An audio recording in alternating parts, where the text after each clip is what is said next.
ও দুনিয়ার মানুষেরা, ইসলামকে প্রতিষ্ঠা করার জন্য তোমরাও ঠিক এরকম আমাদের মতন প্রয়োজনে যুদ্ধ করো, আমাদের মতন প্রয়োজনে ইসলামকে বিজয়ী করার জন্য প্রয়োজনে তোমরাও শহীদ হও।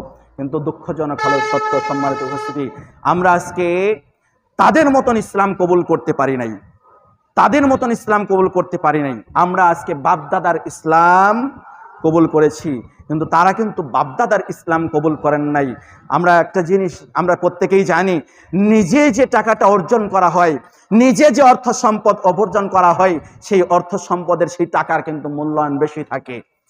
আর বাপদাদার পক্ষ থেকে যে সম্পদ পাওয়া হয় সেই টাকার মূল্যায়ন কম থাকে।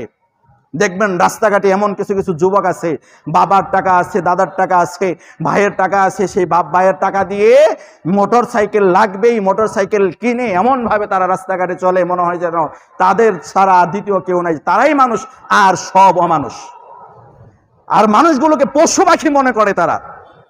সম্মানিত উপস্থিতি মুসলিম একরাম, ইসলাম তারা কাফির ছিল, তারা মুশরিক ছিল, তারা ইসলামকে কবুল করেছে, তারা ইসলামকে নিজেরা কবুল করে নিয়েছে, কিন্তু আমরা ইসলামকে কবুল করি নাই, আমরা বাপদাদার ইসলাম পালন করছি।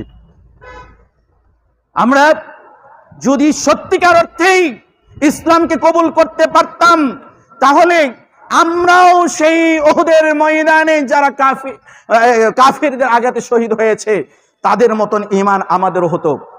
আমরা তো শুধু গরু খাওয়া মুসলিম হতে পেরেছি, আমরা তো শুধু শুকুর আলী বা শুক্রবারের মুসলিম হতে পেরেছি, আমরা তো শুধু বৎসরে একদিন দুই দিন বা ঈদের সালাতের মুসলিম হতে পেরেছি।